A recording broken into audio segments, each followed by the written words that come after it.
করুন। তো আমি আমার মামুকে জিজ্ঞাসা করলাম, মামু এবার ভোট কারে দিবা বাবা?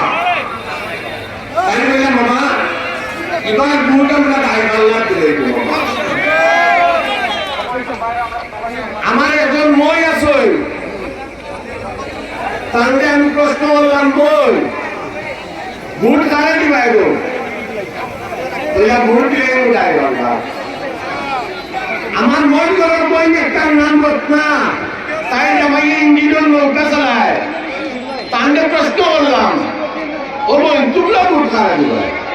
দিবা আমরা ভোট দিলে মোবাইল দাঁড়িয়ে আল্লাহ মৌলানা আব্দুল সালাম আল মাদানী সাহেব।